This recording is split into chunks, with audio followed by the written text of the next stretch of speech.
Mestre e doutor em Direito do Estado pela PUC de São Paulo, ele ingressou no Ministério Público em 1986. Foi promotor de justiça no Vale do Ribeira, em Apiaí, Sumaré e Barueri. Na capital, atuou na Promotoria de Justiça Criminal de Santo Amaro e na Promotoria de Justiça do Patrimônio Público e Social. Em 2009, foi promovido a Procurador de Justiça e, por 2 mandatos consecutivos, foi Procurador-Geral de Justiça de São Paulo. A Arena Livre tem a honra de receber Márcio Elias Rosa, secretário de Justiça e Defesa da Cidadania. Vamos falar sobre o combate ao trabalho escravo e programas da pasta. Comigo na bancada, os deputados Coronel Camilo, do PSD, Marco Vignoli, do PSDB, e Ed Thomas, do PSB. Muito obrigado pela presença dos senhores deputados. Bem-vindo mais uma vez a esta Arena que é livre, secretário. Eu agradeço o convite, digo que é uma honra, um privilégio participar dessa discussão, ainda mais com uma bancada tão ilustre, que representa tão bem o nosso Parlamento Paulista. Em participação previamente gravada, a deputada Márcia Lia, do PT. Secretário, são tantas as questões a gente colocar aqui nesta arena, o senhor que já teve em outras oportunidades, inclusive quando chefiava o Ministério Público Paulista. A gente ia falar sobre o trabalho escravo, mas eu queria também uma apreciação da sua pasta, do atual ânimo que a gente vive aqui no Brasil, com reformas aí da Previdência, a terceirização que já passou, a reforma trabalhista. Muito se fala que o trabalho escravo ou análogo à escravidão tem aparecido, tem pululado, tem aparecido mais na mídia principalmente. Isso tem sido combatido na égide da sua pasta. Fale um pouco sobre esse tema para a gente, secretário. Há uma preocupação muito grande do Estado de São Paulo, do governo do Estado de São Paulo, em fortalecer uma política estadual de combate a qualquer forma de trabalho escravo ou análogo ao escravo, aproveitamento do homem, da mulher, de maneira indevida, abusiva, ilícita, etc. Então, essa já é uma política que vem sendo adotada pelo Estado. Mas, em dezembro último, por decreto do senhor governador, nós aprovamos um plano estadual de combate ao trabalho escravo no Estado, que envolve diversas pastas, como não apenas a Secretaria da Justiça, mas Segurança Pública, Saúde, Desenvolvimento Social, uma interação óbvia com os municípios, porque o trabalho escravo, a Política Nacional de Combate ao Trabalho Escravo, envolve, evidentemente, comitês locais de enfrentamento e um comitê nacional, né, sob a égide do Ministério da Justiça. Porque esse não é um problema só, evidentemente, que se dê em uma ou outra localidade, isso pode se espraiar por todo o território nacional. Então, de fato, o governo do Estado de São Paulo desenvolve uma política bastante intensa. Você tem toda a razão, e na abertura dessa questão você coloca, quando diz que a crise política, a instabilidade econômica, enfim, podem ser combustível, né, para o trabalho escravo, na verdade, para a aparição de formas indevidas de exploração do trabalho do homem. Isso é um dado absolutamente certo, né? E nós enfrentamos essa questão junto com outras questões, como da imigração, dos refugiados, do acolhimento de pessoas de outros países, né, que para cá vêm buscar sorte ou fugir de alguma mazela do seu território. Isso também não é desconhecido e é um fenômeno que insiste em acontecer. Não é um fenômeno só deste século, né? Ao contrário, nós sabemos que isso acompanha a história da humanidade, né? Tanto o refúgio, quanto a imigração clandestina ou ilegal, quanto também a exploração do homem pelo trabalho escravo. Mas o importante é que sabemos que o Estado de São Paulo, ele costuma ser um referencial para todo o país, né? E neste capítulo também é. O núcleo de enfrentamento a qualquer forma de trabalho escravo, análogo ao escravo, que funciona na Secretaria de Justiça, atua em sintonia com a União, quer atuar com os municípios e há uma crescente municipalização desse debate. Como eu disse, há uma política estadual estruturada desde dezembro último para o enfrentamento dessa questão. Deputado Ed Thomas, aliás, vamos abrir aqui um manancial de boas notícias. Foi o combinado, né? Só temos boas Só notícias. boas notícias hoje, hein? Por favor, deputado Ed Thomas. Só boas notícias, verdade. Eu quero cumprimentar primeiramente o Coronel Camilo, digno deputado. Quero cumprimentar com muito carinho o mais jovem, né, deputado, na verdade, que traz a história do pai, na verdade, que passa por aqui e deixou uma história bonita e que segue com o filho nesse instante. Uma grande alegria, e a política precisa, com certeza, dessa renovação. Cumprimentar você, Jorge, e se você não tivesse feito o convite, eu me ofereceria para tanto, né? Até porque eu esperei um momento deste publicamente já o fiz no microfone da Assembleia, né, pela imprensa da mesma forma, da região onde venho, que é o Oeste Paulista, mas esse é um momento especial para que o telespectador da TV Assembleia, que é a TV da cidadania, saiba que nós temos cidadãos de bem, de uma política decente e honrada, de uma reserva moral e de muito trabalho, e nós temos essa pessoa aqui hoje, que é o secretário, nosso digno secretário, Dr. Márcio Elias Rosa. É o momento que eu tenho de falar da gratidão, não do meu mandato de deputado, não do Ed Thomas cidadão, mas de todos os cidadãos do Oeste Paulista, pela atuação da Secretaria do Senhor, pela sua presença constante na nossa região. Nós temos duas pontas no estado, sim, com situações difíceis, que é o Vale do Ribeira, que é o interior, que é o Oeste Paulista, que precisa de muito investimento e da prática da cidadania. A sua chegada na Secretaria, com certeza, elevou essas duas regiões. Tenha certeza disso. Quero que o senhor transmita ao Marco Pila, lá do nosso ITESP, também a nossa gratidão, meu respeito, meu muito obrigado pelos atendimentos, pela sinceridade do sim, pela sinceridade do não, certo? Que nesse momento não pode acontecer, que no segundo sim, momento vai acontecer. O senhor tem melhorado muito a vida dos cidadãos do estado de São Paulo. As boas notícias costumam não chegar. Então é essa a minha responsabilidade, como é da TV Assembleia, como é do Jorge, nós deputados, de dizer, nós temos grandes secretários no estado de São Paulo. Administrar é escolher. O governador Geraldo Alckmin escolheu realmente com presteza. Um grande homem, um grande secretário, certo? E eu quero dizer ao cidadão do estado de São Paulo que nós praticamos sim a cidadania, que nós temos a defesa, que nós temos a justiça, certo? Que nós temos o direito respeitado, principalmente daqueles que não têm todo o acesso hoje. A secretaria do nosso secretário Márcio Elias Rosa deu esse acesso. Muito obrigado, secretário. É um privilégio, uma alegria poder estar aqui com o senhor. Tem sido um privilégio, um prazer trabalhar com o senhor ao longo dos anos todos. O deputado Ed Thomas é uma referência também para o nosso Ministério Público. A época que eu estava na Procuradoria-Geral, nós já atuávamos, debatíamos muito a questão da regionalização na área da saúde, na área da educação, e pudemos, inclusive, levar adiante esse projeto lá no Ministério Público. Mas agora na Secretaria da Justiça, me orgulha muito, me honra muito trabalhar junto com o ITESP. Não é?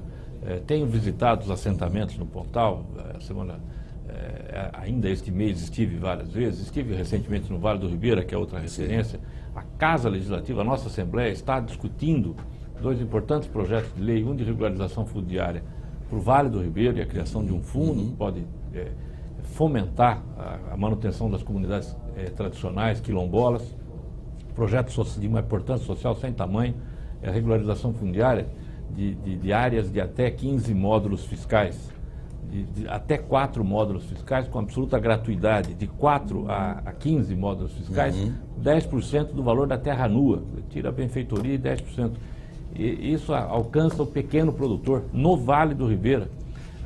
Nós sabemos que é difícil investir naquela região, não é por conta da topografia, das grandes áreas de proteção ambiental, é pequena a possibilidade de intervenção do Estado ali, mas essa é muda a vida das pessoas.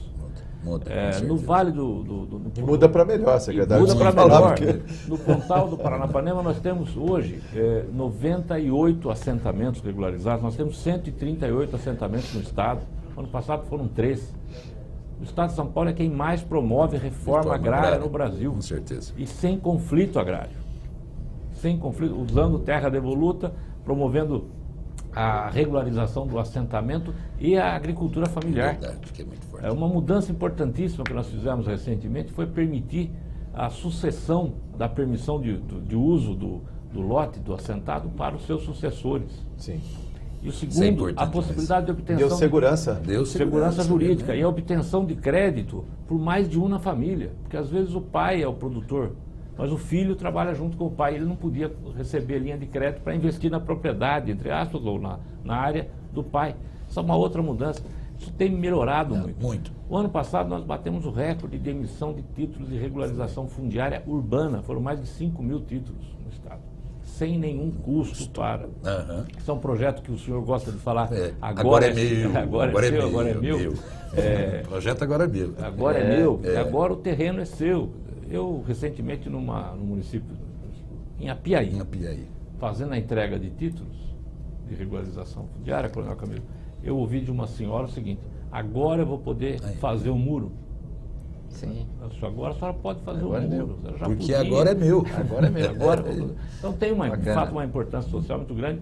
A Secretaria da Justiça, ela realiza esse trabalho. Isso dá uma enorme satisfação. Mas é diretriz do governador Geraldo Alckmin. A diretriz fixada por ele. Prioridade, melhorar a vida das pessoas. Não é? Lembrando que eu falei do Vignoli pai e do Vignoli filho. Mas não falou o nome, Geraldo Vignoli, Marco Vignoli. É que o Vignoli, porque a gente chama Vignoli, né? Vignoli pai, Vignoli filho, que né, o Vignoli acabou de chegar e mostrar que veio. Deputado, Marco Vignoli. Obrigado, deputado Ed Thomas. Primeiro agradecer o carinho dele, do deputado Coronel Camilo, exemplos de trabalho, mandatos a serviço da população paulista com muita força, trabalho de seriedade, com os quais eu aprendo diariamente e comungo do mesmo carinho pela forma que entregam à população de São Paulo resultados efetivos. Agradeço as palavras, com muito carinho. E agradeço ao secretário Márcio Elias Rosa. Um trabalho profícuo, um trabalho de moral e ética, como colocou nosso deputado Ed Thomas, deu um ritmo muito importante para a nossa Secretaria de Justiça do Estado de São Paulo. Nós visitamos lá constantemente com os prefeitos do Estado. A gente tem uma necessidade grande em torno da renovação dos fóruns do Estado, seja através também, conversava com ele um pouco ali fora, da expectativa em torno do FID, que é gerido pela pasta dele, do trabalho realizado no SIC, o Centro de Integração da Cidadania, o qual, nos locais onde a maior vulnerabilidade existe no estado de São Paulo, está lá presente a Secretaria de Justiça, dialogando com aquela população vulnerável, levando os direitos que eles tanto precisam e tanto precisam da orientação da Secretaria de Justiça. Está lá o trabalho do secretário Márcio Elias Rosa. Então, parabenizá-lo por esse trabalho. Cheguei há pouco tempo aqui na casa, mas acompanho há muitos anos a força e a história do seu trabalho, seja no Ministério Público, seja na Secretaria de Justiça agora. De forma muito importante, nós temos aí com uma crise, como o senhor colocou, agravada economicamente, onde o poder financeiro acaba tendo um agravamento nas relações de trabalho. A gente sabe aqui que no estado de São Paulo tem sido feito um trabalho de vanguarda no combate ao trabalho escravo. A gente vê o núcleo de combate ao trabalho escravo combatendo diversas formas que a gente tem no estado hoje, né? Um estado em que o agronegócio é muito forte, em que nós temos aí, e o deputado Ed Thomas participa comigo do combate ao cartel da citricultura, no apoio aos pequenos produtores que distribuem a renda, e o secretário colocava muito bem a importância dessa regularização de terras no estado de São Paulo, a forma que é feita, e o combate a esse trabalho escravo. A gente sabe que no campo as relações de trabalho, né, a escravidão no trabalho moderna, que é diferente do conceito antigo, né, de trabalho escravo, aquele que está lá no campo, mas o que ganha, ele tem que pagar na venda do próprio cara, que é o dono da vendinha, e daí ele vive num círculo vicioso que muitas vezes não é identificado. Como trabalho escravo. Exatamente. Que esse lucro... análogo ao escravo, né? Exatamente. Então, as novas formas de trabalho escravo, né? O trabalho escravo sexual nos grandes centros urbanos, o combate a isso, né? Os imigrantes, né? A gente teve uma onda. Os imigrantes que entram no país podem entrar pelo Pará, pela Bahia, mas acabam em São Paulo, porque é aqui que está o trabalho. Então, eles acabam aqui e muitas vezes, se não tiver o olho do Estado, da Secretaria de Justiça acompanhando a forma que eles se integram à sociedade paulista, eles acabam nesse trabalho escravo. Então, parabenizá-lo por esse trabalho. Aqui na casa a gente tem feito na Comissão de Direitos Humanos um debate em torno disso e acredito que seja fundamental a sua vinda aqui para a gente poder entender e articular junto a essa política que o senhor desenvolve lá na Secretaria de Justiça, o povo da nossa região, as populações mais vulneráveis do Estado. Deputado Marco Vignoli, eu queria também dar aqui um testemunho, né? O senhor tem sido outro apoiador da Secretaria da Justiça para que a gente possa levar adiante esse trabalho de tanto interesse social. na questão do FID, e aí advogando para as prefeituras Você pode locais. explicar o que é FID antes? FID é o Fundo de Interesses Difusos. Sim, agora O Fundo de Interesses Difusos, ele faz a gestão dos recursos recolhidos em condenações de ações civis públicas, eventualmente multas, por não cumprimento de taxas, de termos de ajustamento de conduta. 99% das ações movidas pelo Ministério Público Estadual, em defesa do meio ambiente, consumidor, enfim, patrimônio público, patrimônio histórico. Havendo uma condenação em dinheiro, esse dinheiro vai para o FID, Fundo de Interesse Difuso. Só as ações que se referem a criança e adolescente é que não vão para o FID, mas para o Conselho Estadual ou para o Conselho Municipal, para o CONDECA.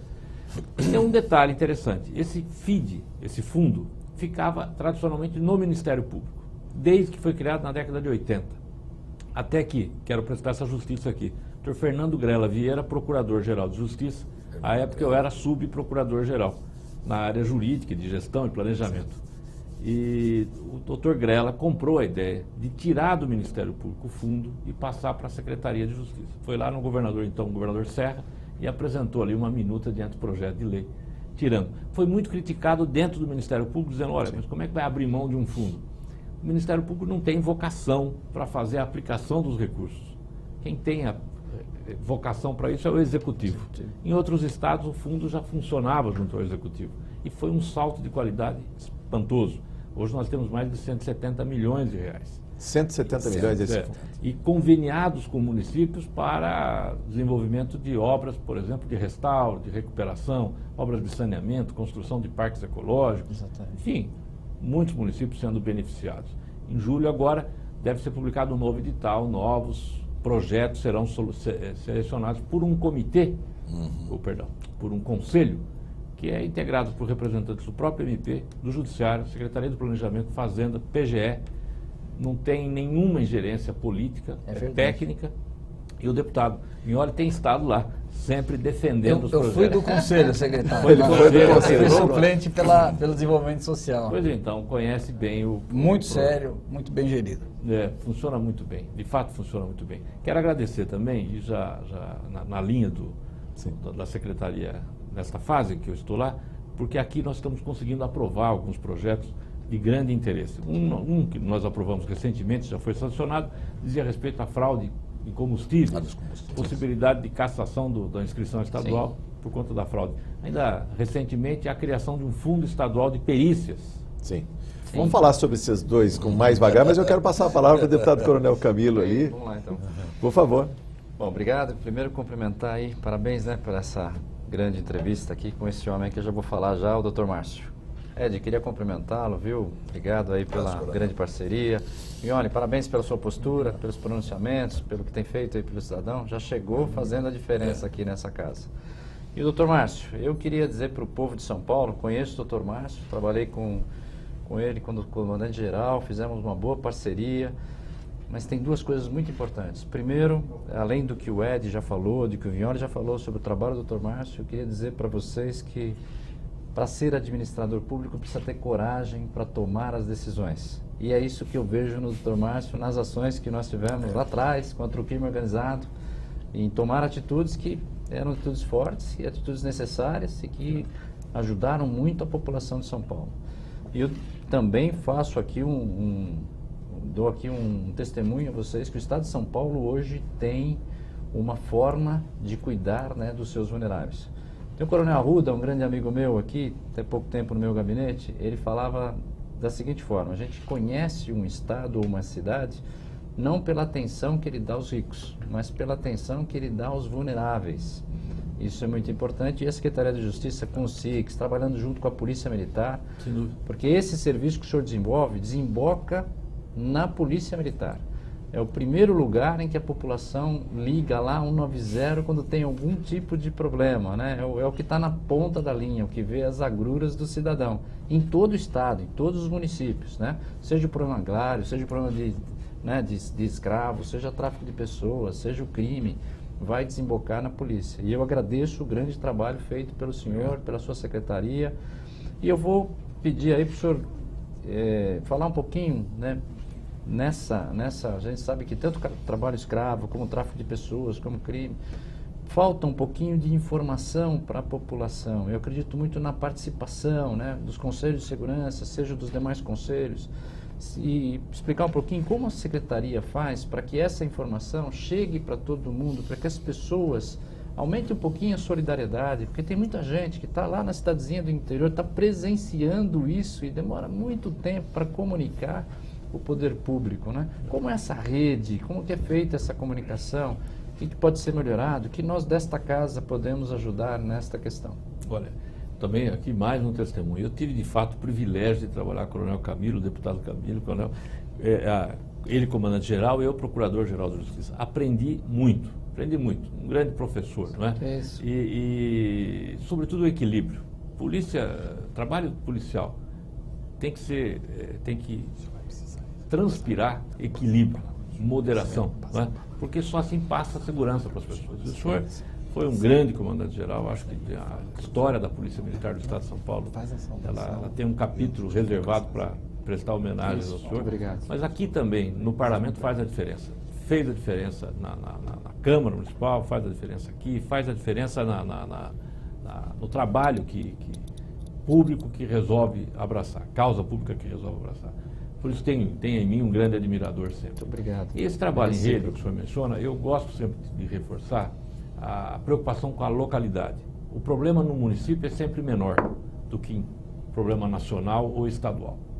Essas questões que dizem respeito à população vulnerável, deputado Vignoli, ela sempre é melhor atendida pelo município. Eu pego, por exemplo, a questão dos adolescentes em conflito com a lei. Um pequeno município pode ter alguns pequenos, um pequeno número, 3, 4, 5 garotos que estejam ali cometendo atos infracionais. O estado todo tem mais de 10 mil necessitando de internação. Melhor se nós tivéssemos investimento na política municipal, de cumprimento de medidas, por exemplo, em meio aberto e não em meio fechado. Não é? Ou seja, quanto mais nós municipalizarmos o atendimento do ser humano, mais próximo ele fica da sua comunidade, logo não rompe os vínculos familiares, os vínculos sociais, e mais presente o Estado se faz na vida das pessoas. Agora, não é fácil fazer. Por quê? Porque demanda recursos, os municípios vivem, evidentemente, uma crise de arrecadação fantástica, daí nós temos que ir para outras alternativas. Acho que hoje nós temos que investir, como o senhor bem falou, nas comunicações feitas pelo meio eletrônico. Já não há mais necessidade de aparelhos lá do Estado montados, fisicamente montados, materialmente montados. Nós precisamos começar a investir em tecnologia da informação, aplicativos que possam denunciar rapidamente, convocar a polícia, denunciar a ocorrência de uma violação de direitos, acionar o Estado. E o trabalho em rede pressupõe a inexistência de hierarquia, mas todos na mesma condição.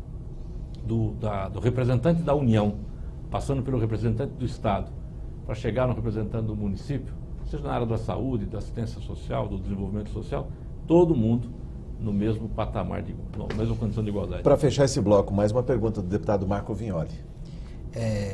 Secretário, agradecendo e saudando mais uma vez a importância de estar aqui com o senhor.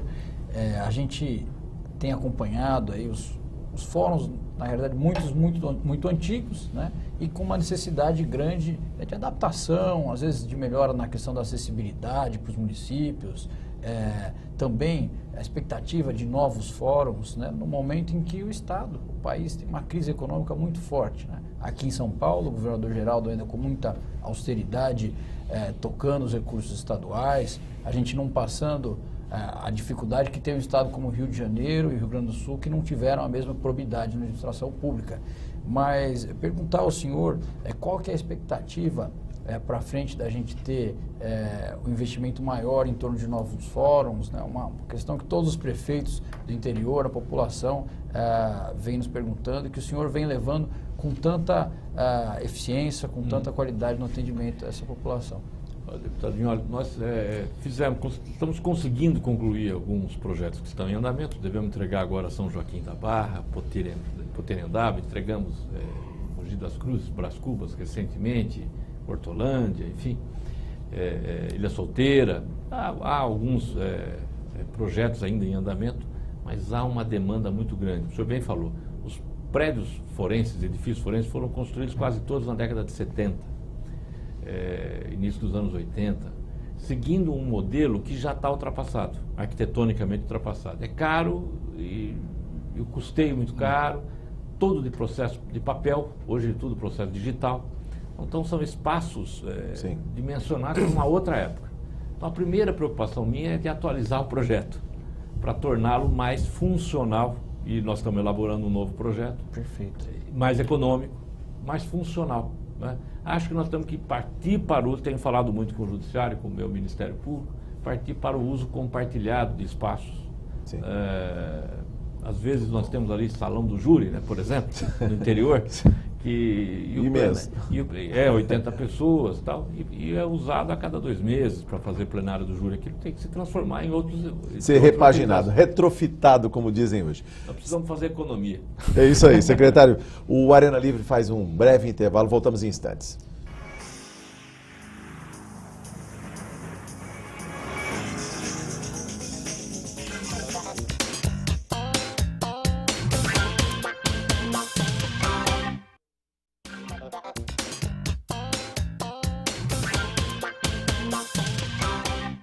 Estamos de volta no Arena Livre, hoje conversando com o secretário de Justiça e Defesa da Cidadania, Márcio Elias Rosa. Eu justifico aqui a ausência do deputado Marco Vignoli do PSDB, precisou se ausentar em função de compromissos em comissão nesta Casa de Leis. Mas eu convido agora o secretário a ouvir a pergunta da deputada Márcia Lia do PT. Ela está preocupada aí com a situação dos moradores da Vila Soma, lá em Sumaré. O senhor trabalhou em Sumaré, né? E é uma ocupação que parece que tem cerca de 10 mil pessoas, é 2 vezes maior do que a gente viu lá no Pinheirinho, em São José dos Campos. Vamos ouvir a deputada Márcia Lia, do PT. Quero cumprimentar ao nosso secretário de Justiça, o doutor Márcio Elias Rosa, dizer que é um prazer enorme estar aqui podendo questioná-lo, podendo conversar, dialogar com o senhor.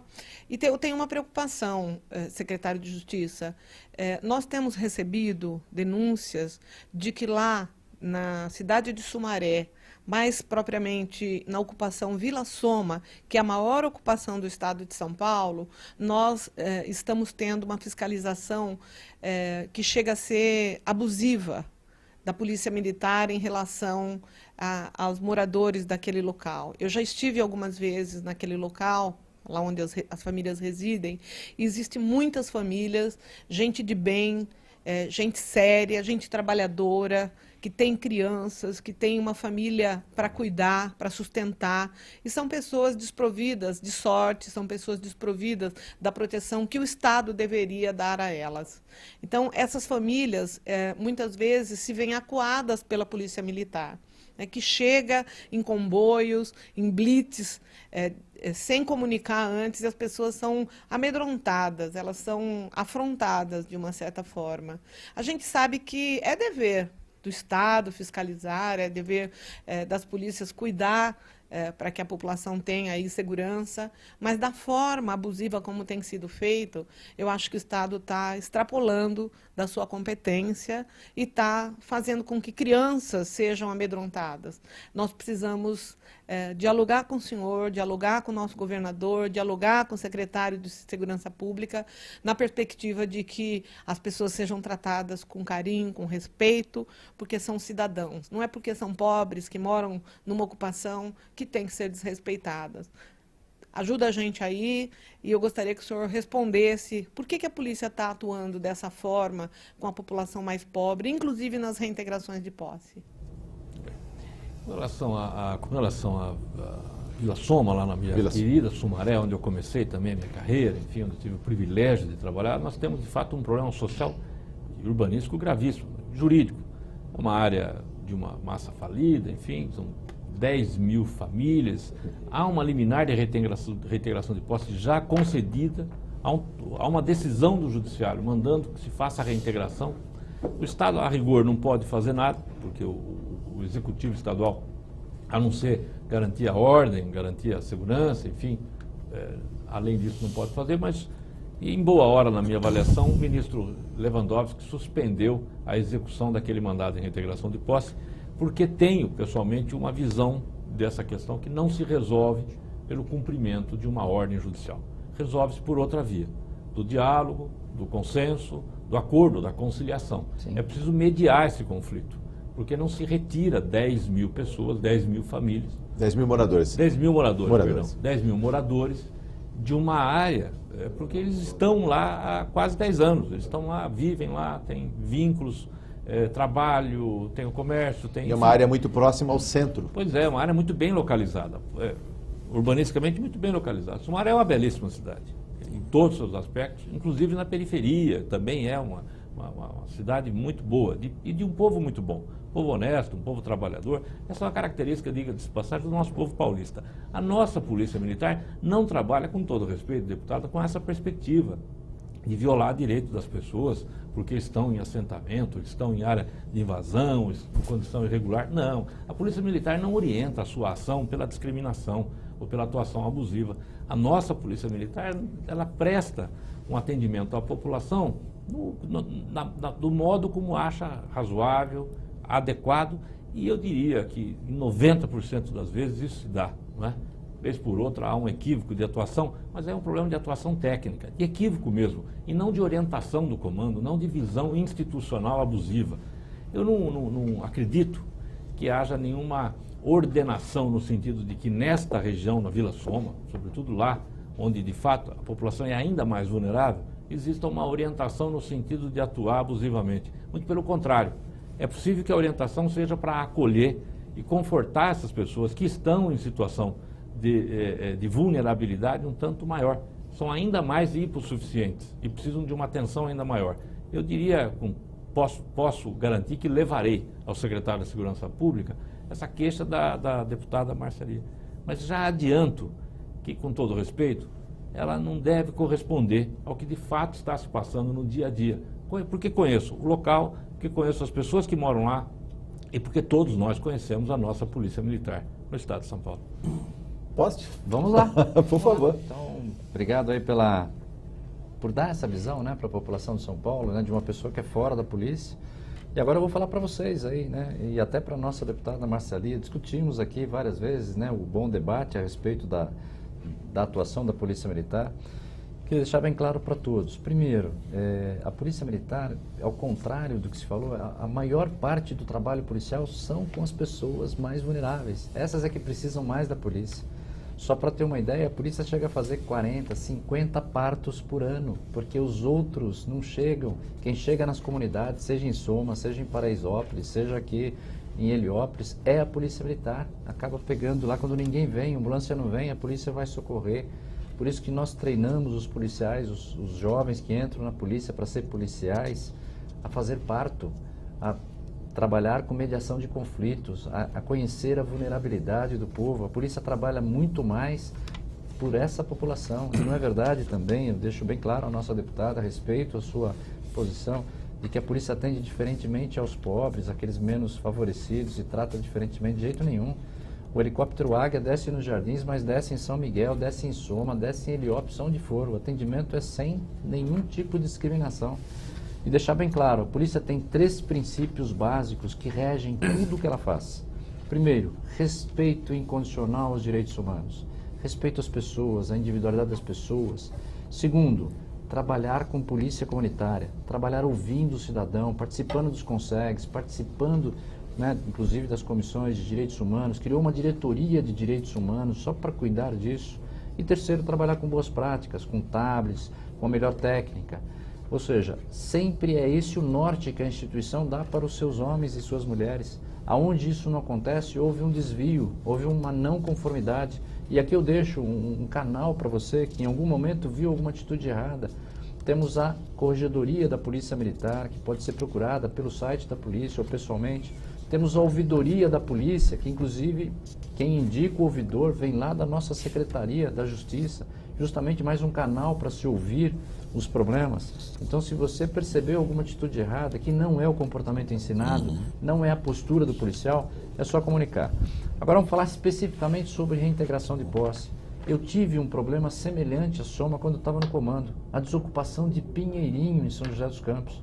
Mais ou menos 3 mil, 5 mil famílias, né? Chegando aí a 6, 7 mil pessoas, eu não lembro agora o volume, mas era muito grande. Nós queríamos que uma atitude desse tipo, do Lewandowski, né, o nosso nosso ministro, fosse tomada naquele momento, porque a Polícia Militar não gosta de fazer reintegração. Ela não, inclusive não é ela que decide sobre isso. A Polícia Militar sempre vai apoiar uma decisão da Justiça e é contra gosto.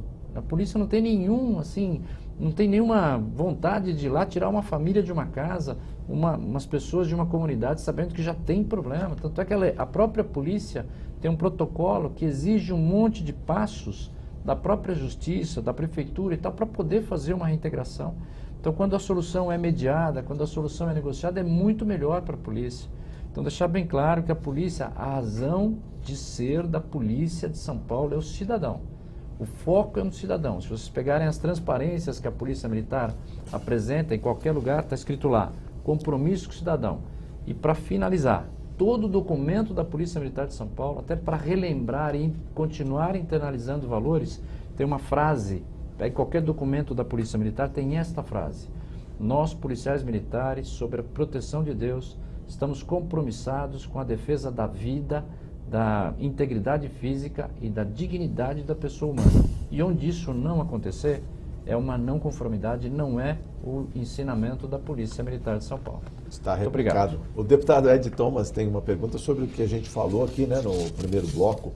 É uma lei que passou recentemente aqui, que caça, né? O Isso. ICMS Muito importante. em fraude. O senhor vai ter que contar do começo. E começou. Pô.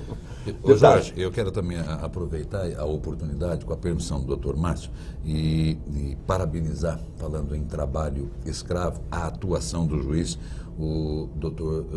Vitor Oliva, certo? José Vitor Oliva, de Presidente Prudente, hoje em Presidente Venceslau. Trabalho grandioso que a gente já vem participando. Agora, um outro trabalho, sancionado pelo nosso governador, né? Pela secretaria do senhor. Éramos enganados primeiro na qualidade. Solvente, água, mais álcool que gasolina. Chegou-se a detectar 60% de álcool na gasolina. E agora é o chamado bomba baixa, o volume. Você pede para abastecer 30 litros e lhe entregam 27, 28. Quer dizer, nós avançamos muito e a solução, com certeza, agora é a cassação. Não é isso, secretário? É isso, é isso mesmo. Né? O mercado, eu diria que 90%, 90% não, mas 70%, 80% é absolutamente regular, claro, funciona bem e tal.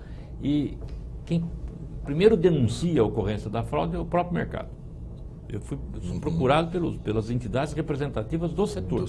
Dizendo, olha, é preciso ter, porque ninguém pode praticar um preço muito abaixo do mercado. Um mercado tão competitivo. Ninguém pode praticar um preço irreal. Isso é um indicativo péssimo. E começamos já em julho do ano passado, em agosto do ano passado, a realizar operações conjuntas. A ANP, PROCON, as prefeituras municipais, a Secretaria da Fazenda, Ministério Público, Polícia Militar, Polícia Civil. E fizemos diversas, aliás, fizemos em agosto, setembro, outubro, novembro e fevereiro desse ano. Nosso governador participou de todas. As operações começam às 5h30 da manhã. E nós começamos lá na secretaria. Sorteamos os locais que serão visitados na hora e as equipes saem. E qual foi a constatação? Cerca de 13% dos postos visitados, 13% das bombas com fraude volumétrica. Caramba. Antigamente era a qualidade. Era um outro. Qualidade, dizia, quando alguém falava que ia pôr um pouco de gasolina no combustível, um pouco de gasolina no tanque, de fato era só um pouco mesmo, né? Porque o resto era metanol, álcool, solvente. Descobrimos o seguinte, quer dizer, a tecnologia usada para fraudar o consumidor. Um chip colocado na bomba de combustível, acionado do celular ou do controle remoto. O proprietário do posto aciona pelo celular de casa, ou o gerente pelo controle remoto, com uma luz ainda indicativa de que se está ligado ou não o chipzinho, para ele poder controlar, faz com que haja uma alteração, ou de volume ou de preço, que às vezes é o centavo também que pula. Sim.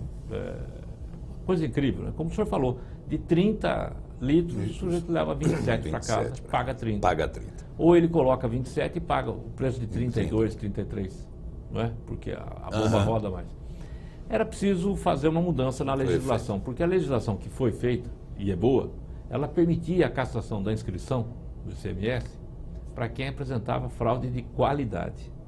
que era aquela antiga, Sim. e não para fraude de quantidade. Elas continuam ainda, essas fraudes de qualidade, secretário? Continuam, mas ela importa um custo mais elevado. Sim. Porque precisa comprar algum produto para Pra adulterar a adulterar. gasolina, para fraudar o combustível. Sim. Essa outra não, o investimento é um só, é comprar o chip, é fazer instalar o chip. E o lucro é muito maior. Sim. Então, o nosso IPEM faz um trabalho que é paradigma no Brasil. Aquele batismo de etanol na gasolina também? Continua. Continua. Outro dia em Santo André, São Bernardo, nós pegamos um posto de gasolina 60%. 60%. 60%. E metanol, que é Etanol. cancerígeno, que é gravíssimo. Sim. É, Metanol, metanol, que é o álcool de madeira. que é perigoso. Perigosíssimo. O nosso IPEM hoje faz o treinamento de outros IPEMs no país. Inauguramos no mês passado um laboratório para esse tipo de perícia, de investigação, aqui no nosso IPEM. É o melhor do país. Vai servir também para fazer a prova judicial. E estamos investindo nisso, por isso é que a cassação... E a Assembleia Legislativa deu uma resposta espetacular. Eu gosto sempre de falar isso, recentemente ainda falei. O projeto foi apresentado em dezembro e foi aprovado no mês de maio. Fecha a É lei. firma, secretário, como é que fica? Por 5 anos, aí ele não por pode 5 abrir. anos ele não pode reabrir, não pode atuar no mesmo ramo. Sim. É evidente que tem muito laranja, é evidente que muitas vezes ele vai usar de terceira pessoa para voltar ao mercado, é evidente que nós teremos decisões judiciais que vão permitir a reabertura, mas é preciso criar dificuldade. É evidente que nós temos um pro instrumento ilícito. agora que Sim, é para... nós temos, que nós não tínhamos. Né? Hoje, então, se o IPEM ou a Fazenda constata que algum posto de combustível praticou fraude de qualidade ou de quantidade, o posto está sujeito à interdição imediata e à suspensão da inscrição estadual por até 5 anos. E isso permite que a prefeitura, por exemplo, também faça atuação aqui no município de São Paulo. O prefeito João Dória, diga-se de passagem, participou de operação pessoalmente. Nós estamos voltando a colocar aqueles molotões nos postos de combustível para tentar dificultar e fechar, porque eles reabrem imediatamente, né, e continuam fraudando o E consumidor. o consumidor denunciar. O consumidor precisa denunciar. Desconfia. Mas Olha, ele sabe, esse que é o tal negócio, se é possível acho que fraudar há remotamente. há alguns indicativos. Não, ele não sabe, mas há alguns indicativos. Preço muito baixo do combustível é um mau indicativo. A outra indicação que eu costumo dizer é o seguinte: se o posto fecha no dia de fiscalização, eu anuncio quando tem fiscalização. Olha, segunda-feira... Não é uma incerta, Não, então. não. Nós vamos fazer uma grande operação Uma em grande São operação. Paulo, Aham. na segunda-feira, em todos os postos da Grande São Paulo. Outro dia tinham 7 postos fechados, todos por luto na família. E o consumidor consegue saber Não é? onde vai acontecer essa Todos por fiscalização? luto na Não, família. não. O luto no meio da Consumidor, família, não é isso? Ele fica sabendo depois. Fica Aquela sabendo coisa de matar a depois. avó, a É, mãe. Por que nós anunciamos a Operação Coronel Camilo?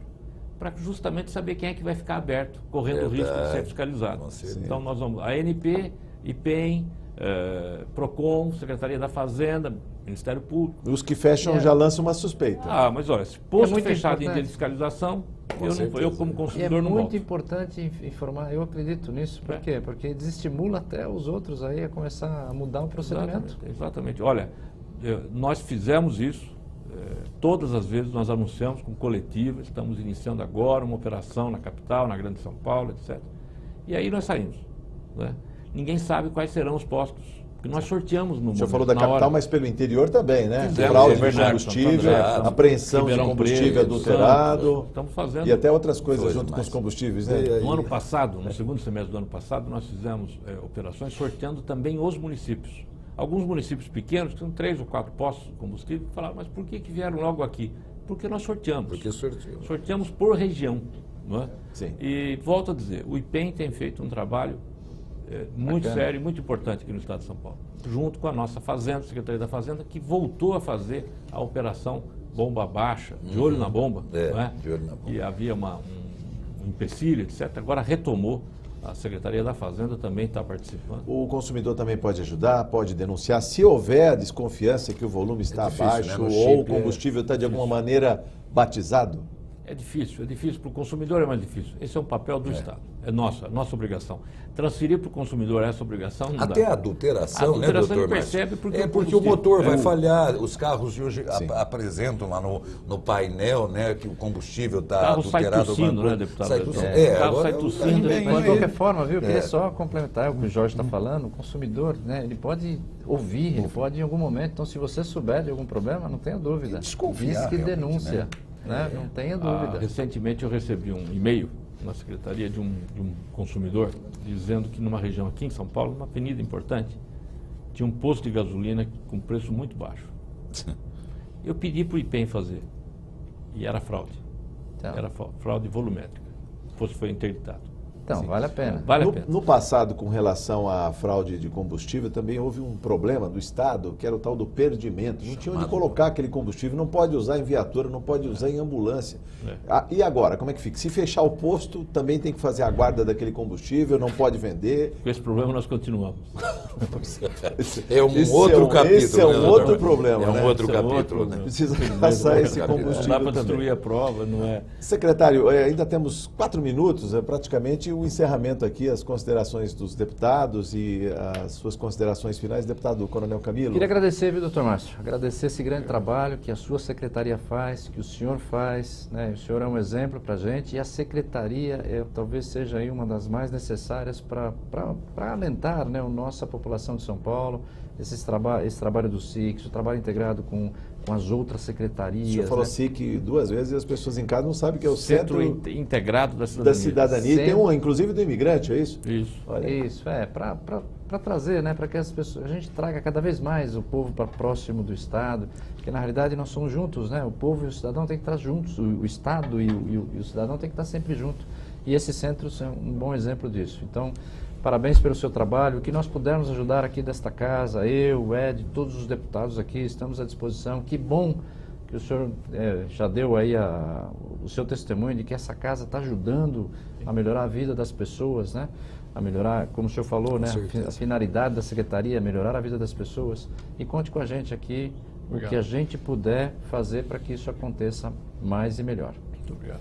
Deputado Ed Thomas, o senhor vai voltar à tribuna desta casa e falar mais desse Sempre, programa, vai ajudar sempre, a divulgar sempre. o Arena Livre, Claro que a inclusive gente passa falar... lá pela secretaria, pede uma coisa, outra, assim, sabe, né? A Secretaria de Justiça realmente está fazendo a prática da justiça.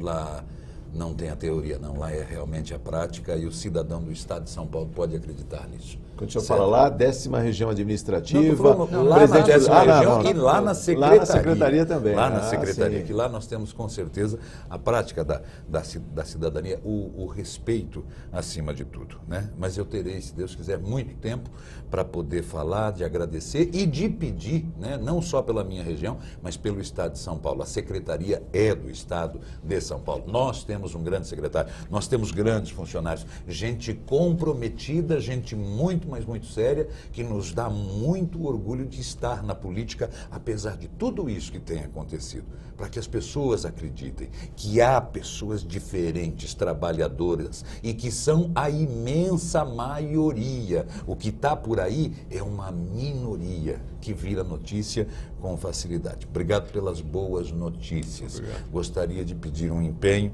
que o senhor pudesse nos ajudar mais. Há uma preocupação, a União tem a Casa da Mulher Brasileira. O Estado de São Paulo tem as casas-abrigo, que é mantidas praticamente pelos municípios. Eu gostaria de uma participação do Estado maior na proteção das mulheres que são mortas todos os dias, certo? Que precisam ser protegidas, que precisam ser recolhidas com seus filhos. E eu sei do seu empenho, da sua responsabilidade. Gostaria de deixar esse pedido e, ao mesmo tempo, o nosso muito, mas muito obrigado. Que Secretário, agradeço. o que faltou dizer? Suas considerações finais. Olha, muito obrigado, deputado Ed Thomas. Essa preocupação da proteção da vítima, nós temos lá o CRAV, que é o Centro de Referência e Atendimento à Vítima, Isso. trabalho importante. Criei recentemente, junto com o Ministério Público, Defensoria, Poder Judiciário, representantes da Assembleia Legislativa, diga-se de passagem, um comitê para definir novas políticas públicas de violência à mulher, de enfrentamento à violência à mulher, de violência doméstica. Trabalhamos com a questão da diversidade sexual e há em curso uma campanha forte em favor da tolerância e da cultura da paz. Acho que nós temos que levar adiante o discurso da tolerância, da cultura da paz. Agradecer de novo o Coronel Camilo, agradecer essa Casa Legislativa. São Paulo, o paulistano e o paulista pode se orgulhar das suas instituições. Pode se orgulhar das suas instituições, eu me refiro a todas e me refiro ao nosso legislativo também. Estamos atravessando a maior crise econômica da última década, não é? A maior crise política dos últimos anos, uma grave crise social, mais de 13 milhões de desempregados, mas São Paulo faz a sua parte. O Estado continua funcionando, produzindo. Aqui, no Estado de São Paulo, há ainda desenvolvimento social, mercê do trabalho sério do nosso judiciário, do Executivo, dos executivos municipais, das instituições de controle, como o Ministério Público, Tribunal de Contas, mas também do nosso Legislativo, a nossa Assembleia Legislativa e os seus honrados deputados e deputadas. O meu reconhecimento e a minha homenagem também. Muito obrigado. Chegamos ao final. Você também participa, curte, compartilha os programas da TV Assembleia SP nas redes sociais e também dialoga conosco no e-mail arenalivre@al.sp.gov.br. Secretário, muito obrigado. Volte mais vezes, as portas estão abertas. Foi um prazer conversar com o senhor. Muito obrigado pela presença dos deputados. Obrigado, Jorge. Muito obrigado por sua audiência. Até o próximo Arena Livre. Eu espero você.